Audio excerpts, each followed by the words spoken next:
Sibingelele bese sibonga ithuba esilitholayo namhlanje ukuthi sikwazi ukuphinde sibe ingxenye sikwazi futhi ukukhuluma namhlanje silisebenzise kahle ke bafowethu angikhulume nomuntu othi Mvubu nginenkinga la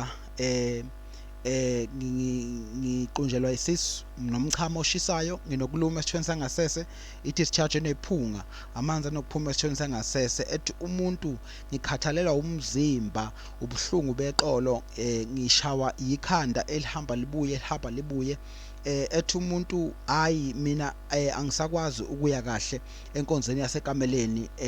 lapha ngizwa izinhlungu ucansa ngisalilangazeleli noma mhlambe ngingowesilisa induku ayisavuki noma kwenzekile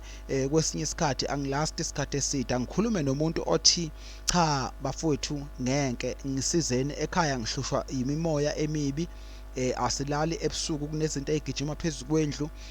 ngikhulume nomuntu othi cha ngisizeni ngane zakwethu mina nginenkinga ngilalwa isilwane ebusuku ngingathokoza uma ngingathola izintelezi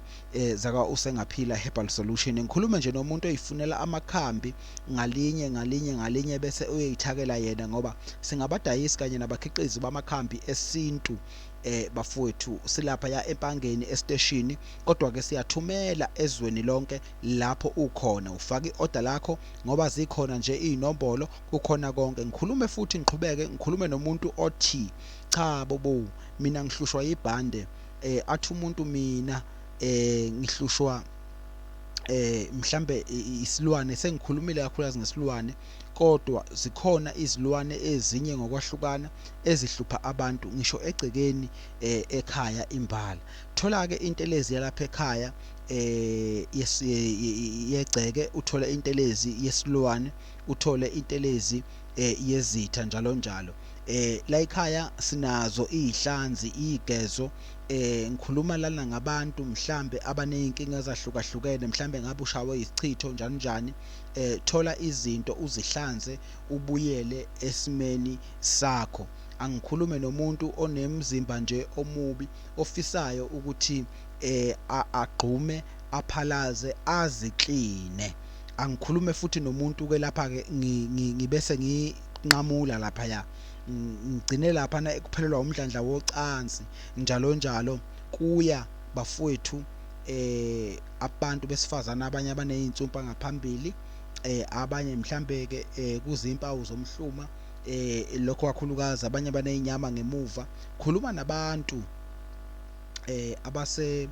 inkingeni ezahlukahlukene bafowethu kodwa eyidinga amakhambi esintu sithi sikhona abantu mabalekeleleke ngamakhambi emvelo siyathaka amakhambi siyawadayisa futhi amakhambi angathakiwe